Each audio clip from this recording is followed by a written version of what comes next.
what was prepared with regard to Iran.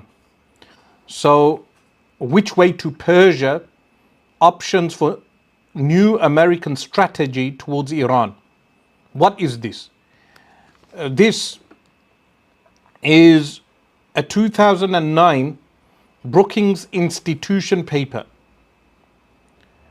Now, someone in the comments, they mentioned read protocols of the elders of Zion, of the learned elders of Zion. I would not advise you to utilize such texts, as it only discredits your claims. Let's utilize that which is official from governments, as opposed to that which may have been discredited by academia.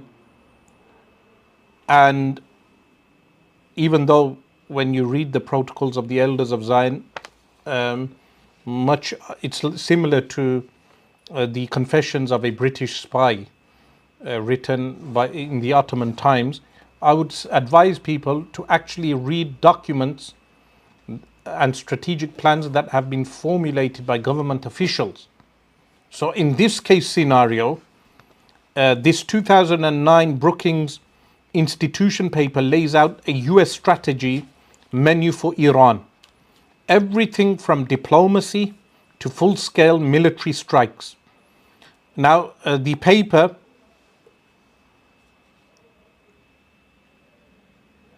is titled Which Path to Persia?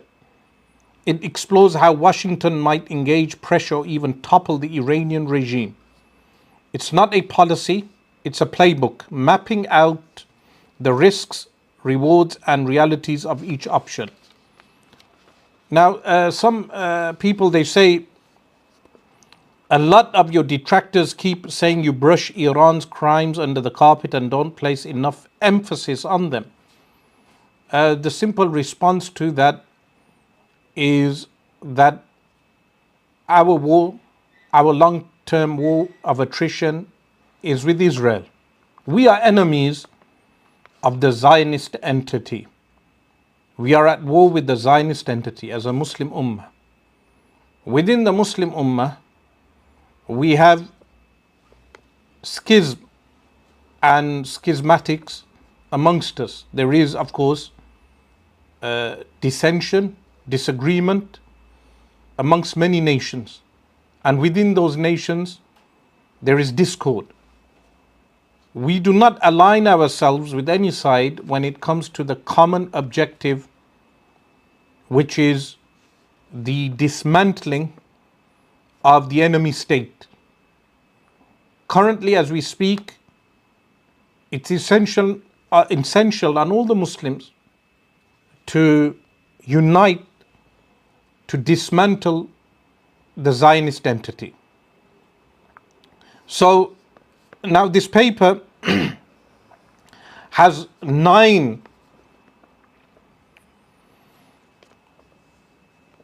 in total nine. It explores 9 options for the American government. There are diplomatic means, military means, regime change, and containment. So remember, as we speak, many Arabs have been contained. Arabs have been contained as a whole in terms of their teeth have been removed, so they cannot perform jihad in the way of Allah. Their borders have been blocked, so mujahideen cannot enter certain countries. When it is desirable for the globalists to have fighters enter any country, those borders are opened up. But when it is undesirable, borders are closed. So the Arabs have been contained largely, as we see now, as we observe that people cannot enter Gaza because of the regime of Abdul Fattah al-Sisi and the King of Jordan. And those Arab countries that surround Gaza, they will not permit for any mujahideen to enter Palestine or occupied Palestine in order to carry out their obligations. So that is containment. But the strategic goals were laid out with 9 potential meaning. It's a playbook that gives 9 potential case scenarios. The diplomatic would be persuading Iran with an offer. Now, so many people are confused with regard to the politics of Donald Trump. But what they do not realize is that strategy and strategic goal plans are written prior for presidents. So we have diplomatic means like persuading Iran with an offer or engaging diplomatically with Iran. So persuading Iran with an offer or engaging diplomatically with Iran. This is 2 options which fall under diplomacy. Then you have the military options. Now listen very carefully with regard to the military options. The military options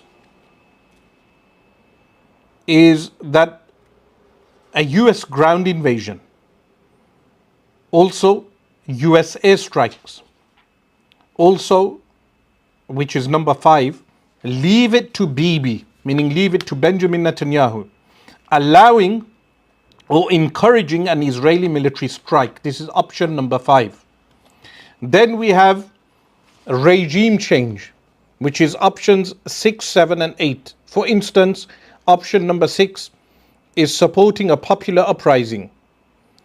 Option number 7, supporting Iranian minority and opposition groups. And option number 8, supporting a military move against the regime. And option number 9 is containment. And that is what has been happening since 1979.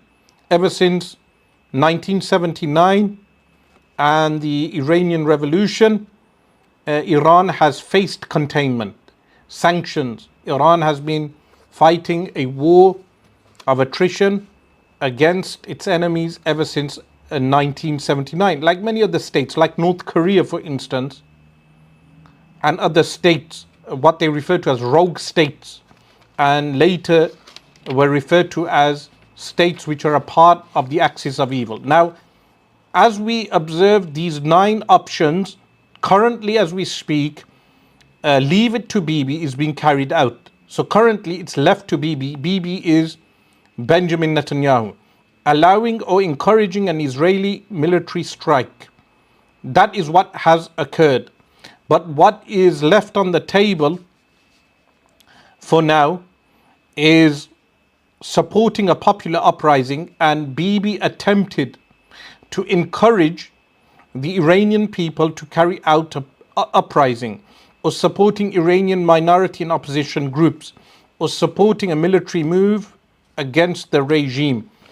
From within, of course, Bibi has attempted, meaning Netanyahu, has attempted to encourage that and incite that within Iran.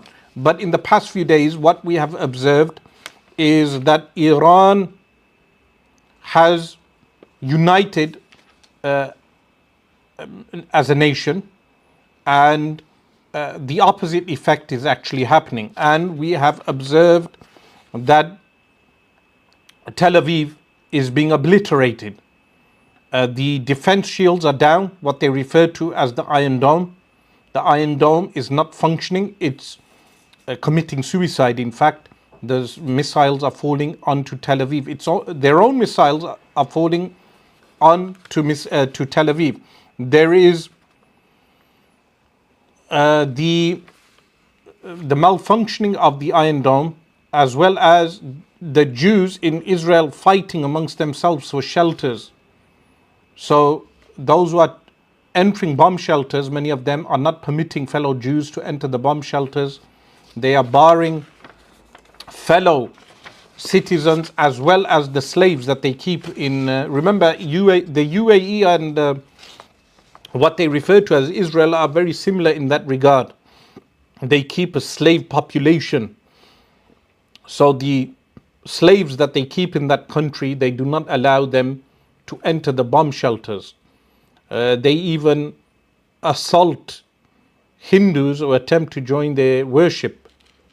So there are Hindus who are attempting to unite with the Zionist entity, but the Zionist Jews are not so fond of the Hindu people because they are, of course, a racist group. There is a racist occupation. So this paper, which is known as Which Way to Persia and Options for a New American Strategy Towards Iran, what is mentioned in this paper is that the paper intentionally does not pander to typical tropes of political diplomacy or bureaucracy in presenting its proposals.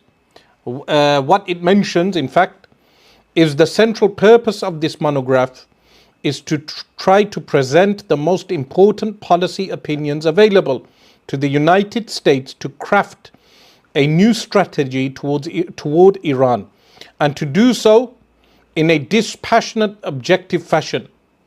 So what they write is, we have attempted to portray each option in its naked glory without the gloss of advocacy.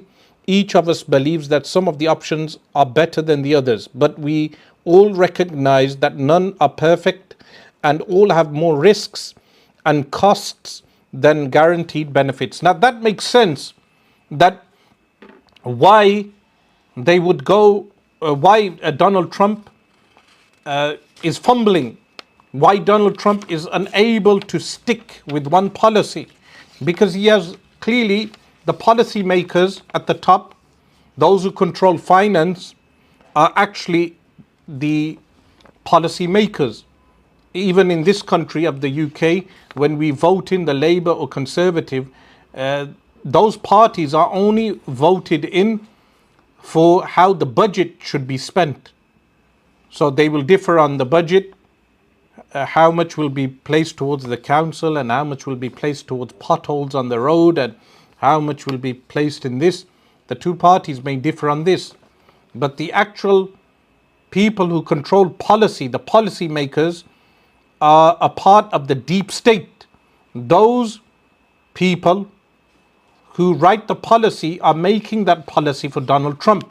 So within those 9 options, Donald Trump is moving between those various options. And what this paper concedes is that there is no consensus on approaches to what they refer to as the Iran problem.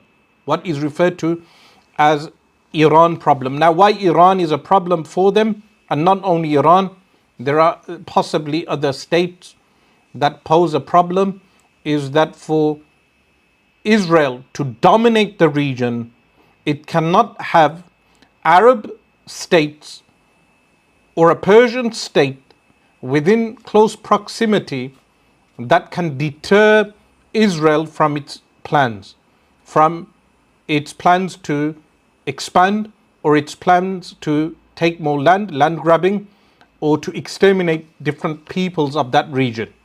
So Iran poses a problem. And what they state, nor is there a unified attitude amongst the American population. The American public have to be convinced of the chosen approach, or at least taught to tolerate it.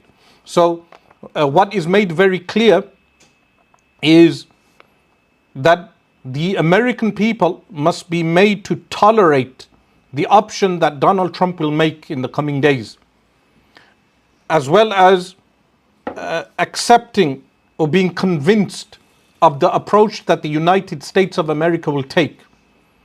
So that is where the role of propaganda is important, that we must understand that the role of propaganda is that the news channels, they carry out a blockage of news. So as we see now that Iran is successful, and remember, what they refer to as Israel has never engaged with a state proper, with a real military, for more than 50 years, since it engaged with Syria and Egypt in 1973. the Palestinians have been contained, and the IDF, their terrorist soldiers, have only ever been killing and sniping young children until Hamas developed its capabilities post 2005. So after the first Intifada in 1987, and throughout the 1990s, Hamas did not develop its capabilities. Much of its capabilities were developed due to the enhanced presence of Iranian militias in the region. And that is what people need to understand. Today, Hamas is able to develop its projectiles, its rocket launchers, make its own weapons because of the intelligence that was passed through Damascus and the chain of supply from Iran into Syria, passing into the Lebanon. That is how the Palestinian groups developed their resistance capabilities. That is very important for people to understand. Even in the 1990s and the early 2000s, Shaykh Ahmad Yasin, he would visit Damascus during that time, meeting many of the ulama in Damascus in the early 2000s and in the late 1990s. So, when Iran is referred to as a problem in the region, it is because of its positioning towards what is referred to as Israel and the Jewish supremacy. So this Jewish supremacy intends to take land as it has done in southern Syria, and it intends to expand. So what is mentioned in the paper is one of the many failings of the current Iran debate is that proponents of different perspectives are often arguing about apples and oranges, comparing policies meant to achieve very different goals, as if they were meant to achieve the same ends, or starting from assumptions as if everyone were in complete agreement about these assumptions. So the fact is that there is no complete consensus on policy. Part of the problem is that there is no national consensus, and one of President Obama's tasks, remember this paper was formulated during the presidency of Obama. Tasks in forging a new strategy toward Iran will be to build such a consensus, or at least achieve a national tolerance for his preferred course. There is no national tolerance. As we speak, the United States of America, the people of the United States of America, they have no tolerance of war. So there is no tolerance of war, and there is no national consensus. In fact, the American public is sick and tired of war. Ever since the invasion of Afghanistan in 2001, late 2001, and then the invasion of Iraq in 2003, and of course the result of that was chaotic. It led to national debt. As we speak, the United States of America has over 30 trillion in debt, around 36 trillion in debt, and the UK has over 2 trillion in debt, and the debt grows, and then taxes increase, and the taxpayers' money is being utilized in the black budget to fund war and kill people abroad, all for the sake of Jewish supremacism. This is what people need to understand. That Western capability, Western weapons are being utilized to keep afloat Jewish supremacism in the region. This is what Nigel Farage, the far right, will not tell you. All those supporters of Nigel Farage in the UK, listen, that you in your policies are supporting Jewish supremacism through Western weapons, weapons that are made by the RAF, by British arms. Those weapons are then utilized in the Middle East and other regions, not to contain Muslims, but to make a Jewish supremacism that deems itself more supreme to the Goyim, the non-Jew, and follows the teaching of the Talmud, which contains Jewish supremacism. So, what is mentioned in this paper also with regard to the Israeli attacks is that, in short, America forecasted a high probability that Israel would eventually strike Iran, but never consolidated whether it would create opportunity or risk for America in the region. So there's something that needs to be assessed. They knew that Netanyahu, remember Netanyahu has a Rebbe who passed away in New York, New York being the capital of Jewish supremacist finance in the world today. This Rebbe supported a messianic worldview, which is adopted by Benjamin Netanyahu. Only recently, the president or the prime minister of Argentina, the leader of Argentina, he visited. Now, he's supposedly Roman Catholic, but he visited Netanyahu on the 10th of June, and he presented a picture of the Rebbe to Netanyahu. Why? Because the current leader of Argentina is a devotee of the same messianic Rebbe that Netanyahu is a devotee, and they both have an apocalyptic worldview which believes that Israel must launch a major war in the region to exterminate its enemies and establish a super Jewish state in the region that expands from the Euphrates to the River Nile. This is why there is meddling of the Zionist presence in the Euphrates. There is meddling of the Zionist presence within the Middle East of the Euphrates River. So, what this paper states, in short, there is considerable, but remember that what the paper states is that, does this create opportunity or risk for America in the region? What we have to realize, and what the Americans must realize, those Americans who listen to this and others, is that this will actually create risk for the United States of America. They must not underestimate the capabilities, the confidence, the resilience of the Iranian people, the Persian people, as a nation and a civilization.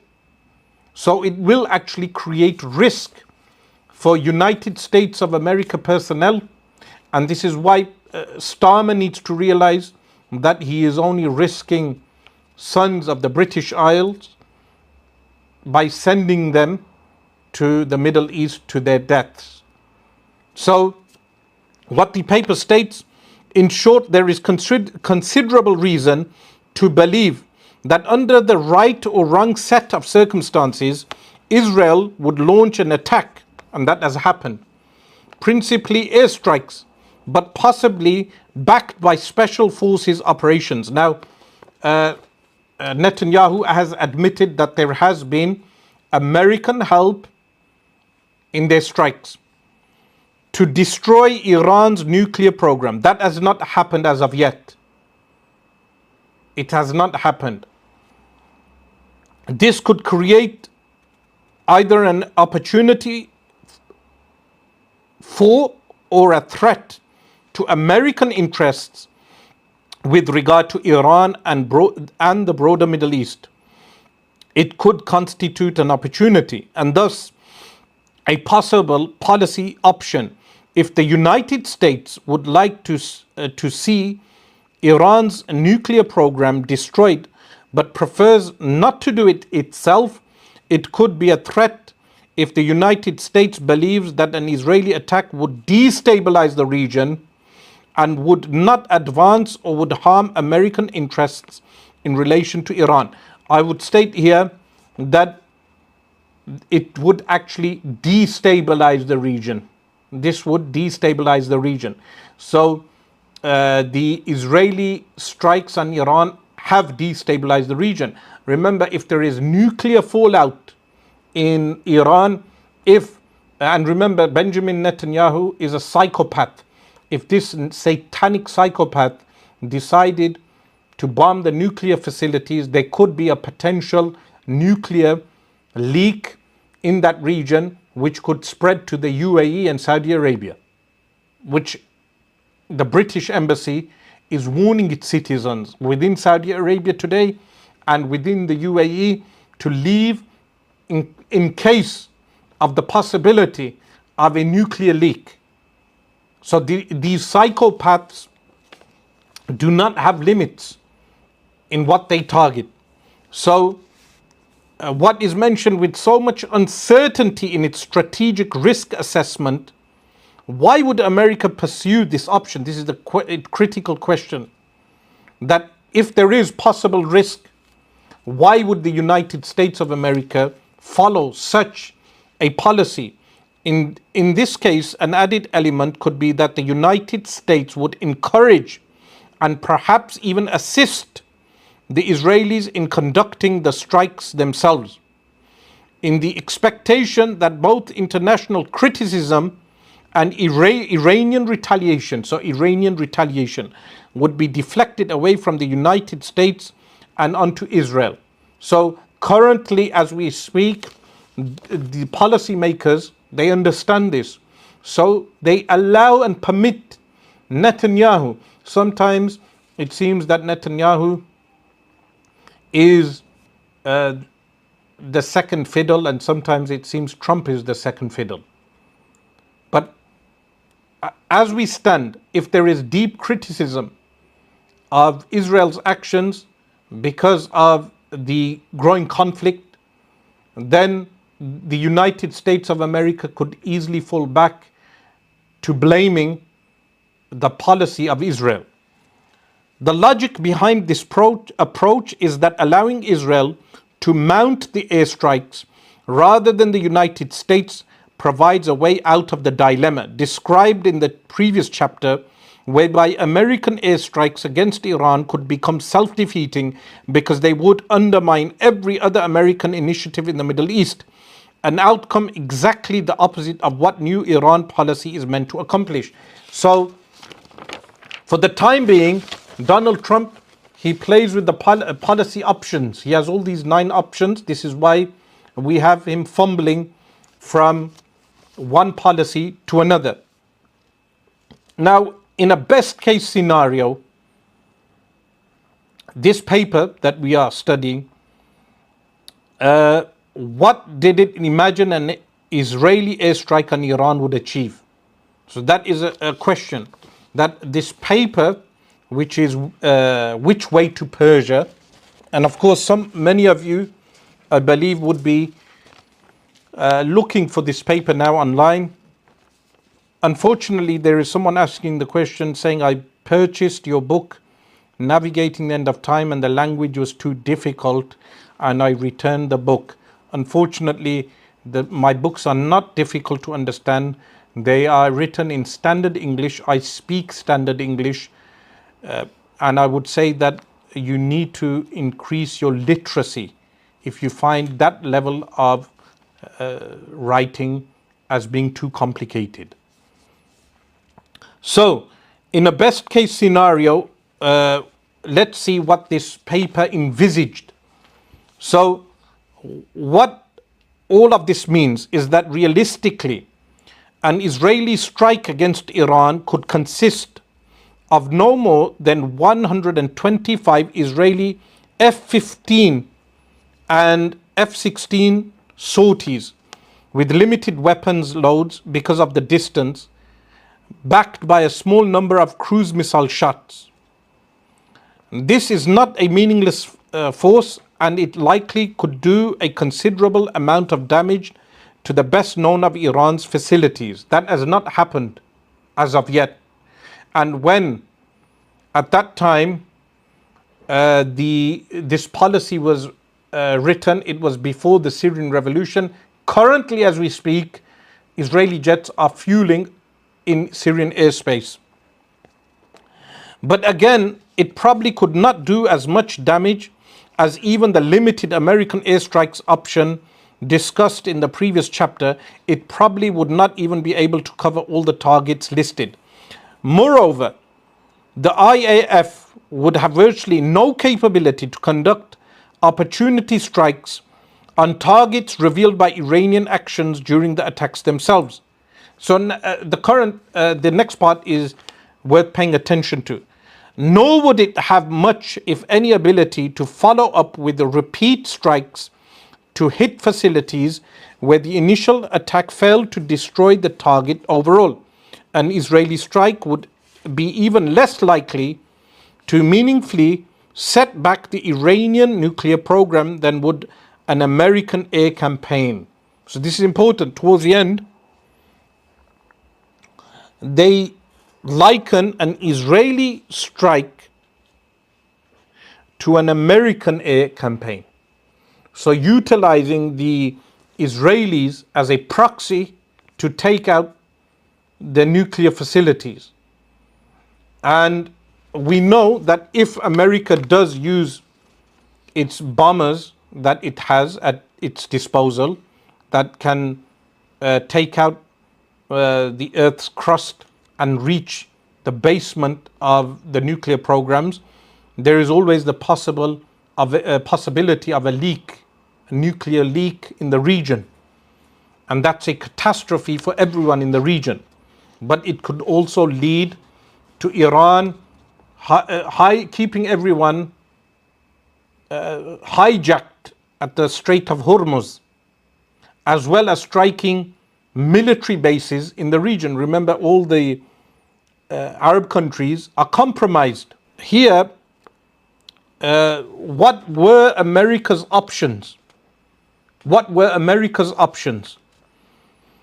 So, firstly, they divide this into three parts. They have the green light, they have the yellow light, and the red light.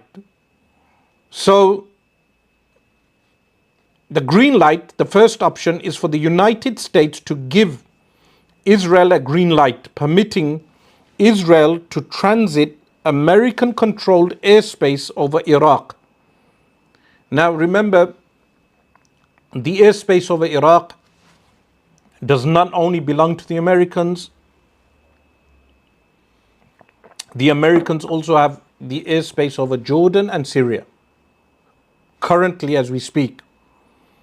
So, the United States would coordinate with Israel beforehand on how to manage the consequences of an attack, including Iranian retaliation and the regional and international political fallout.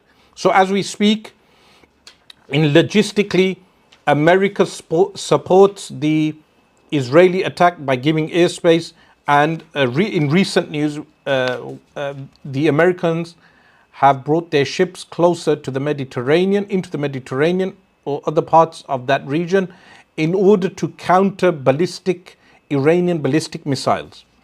So the yellow light option, the second option, is for the United States to give Israel a yellow light, encouraging Israel to mount the attack, but not permit it to use Iraqi airspace. That has not happened. So currently, as we speak, the green light option is occurring. The virtues of this scenario would be the same as with the green light, with the added benefit that the diplomatic fallout for the United States might be mitigated, since it could claim it had no advance warning, or that it did and even tried to prevent the attack by closing off Iraq's airspace. The drawback to this option is that many, especially Iran, might still believe that the United States was complicit in the operation, thus making US troops in the region vulnerable to retaliatory strikes by Iran. Now, this second option is not the option that was actually carried out. The option that was carried out is the green light. So the green light option has been carried out, yet Iran has not attacked United States of America troops, because Iran is not there to provoke war. Iran has not provoked this war. So if America has direct involvement in terms of utilizing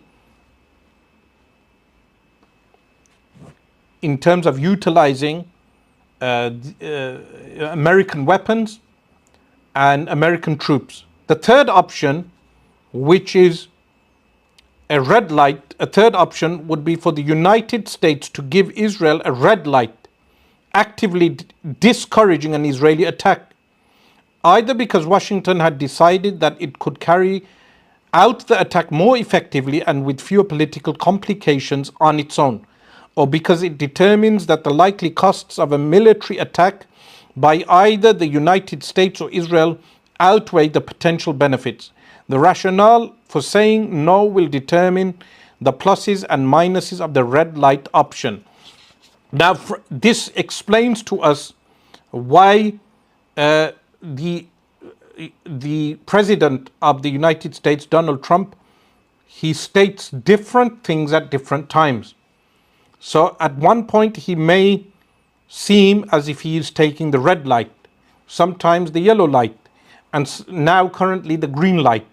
He switches his options because this is what the policymakers are presenting to him. So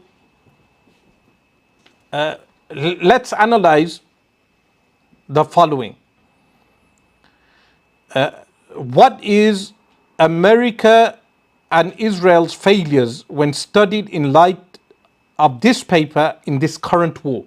Number one, America had only anticipated to adopt a singular policy in a linear fashion from the 9 proposals.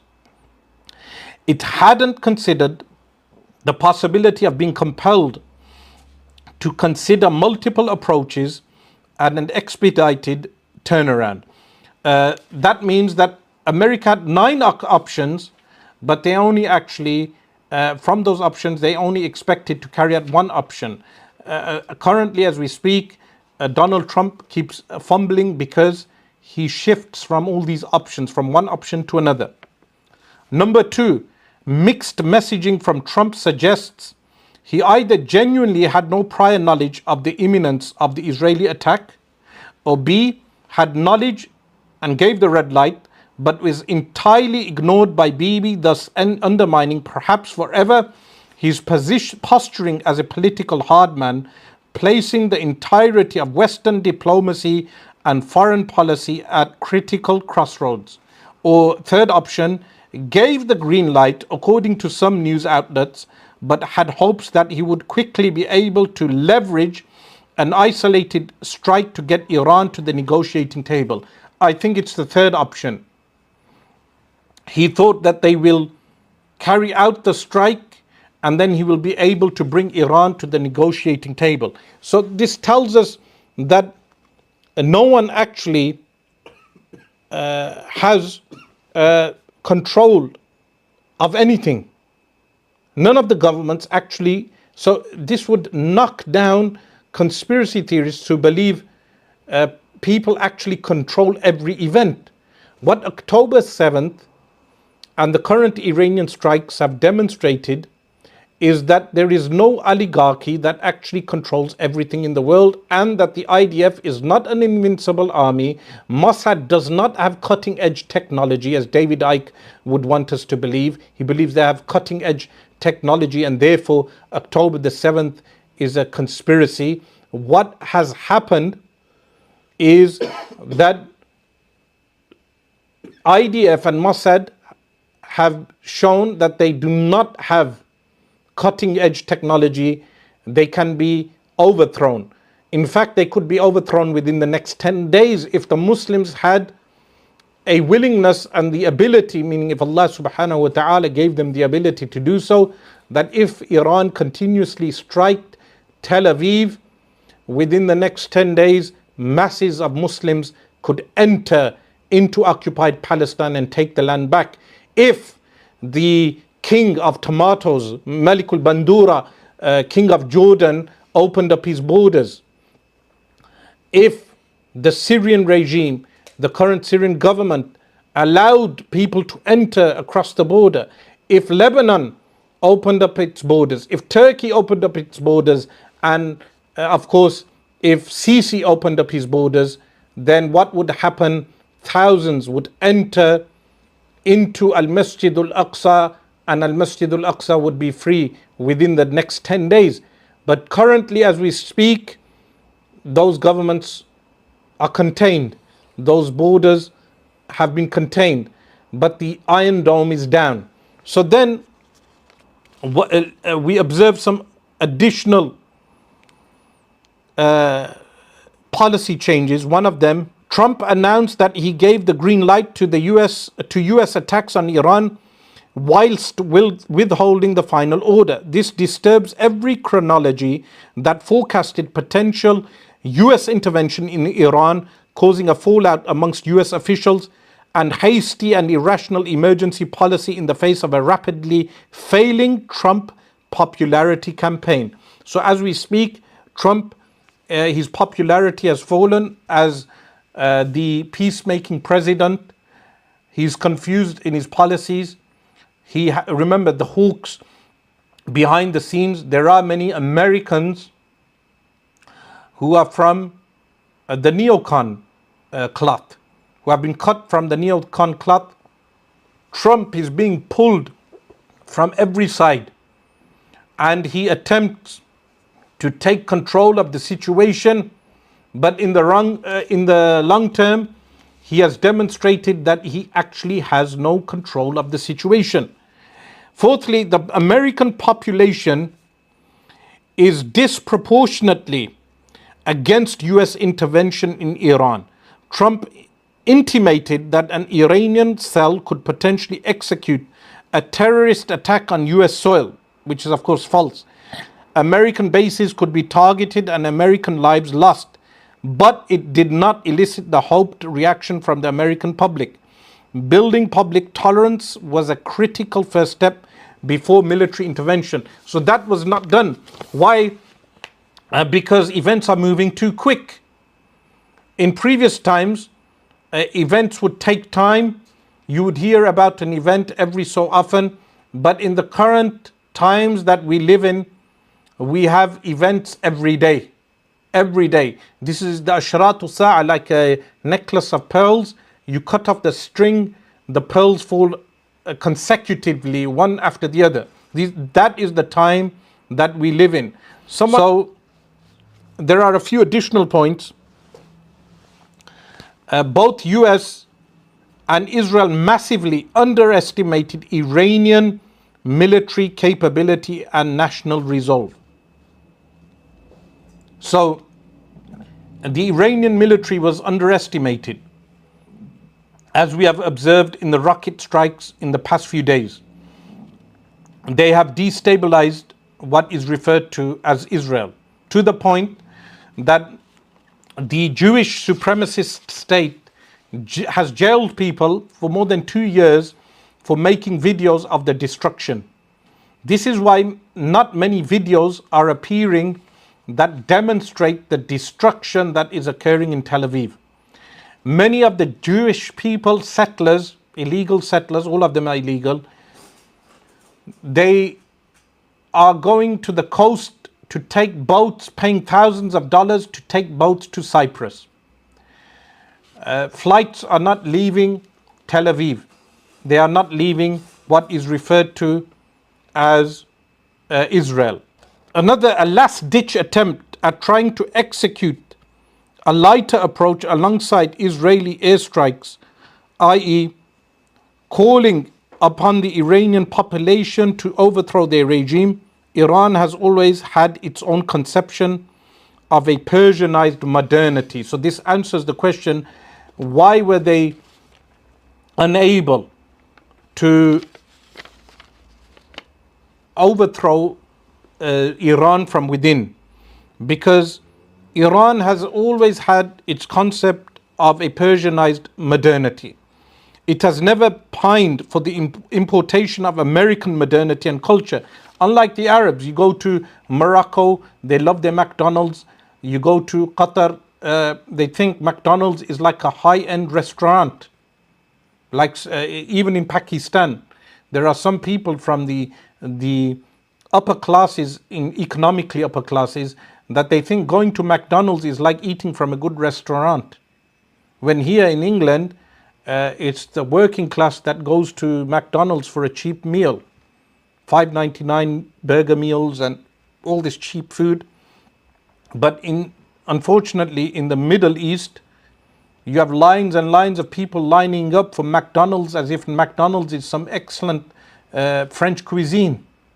That is the type of modernity that Arabs and Pakistanis and Indians and Indonesians and Malaysians have fallen for. But the Persians, they have their own concept of modernity. It's a Persianized modernity.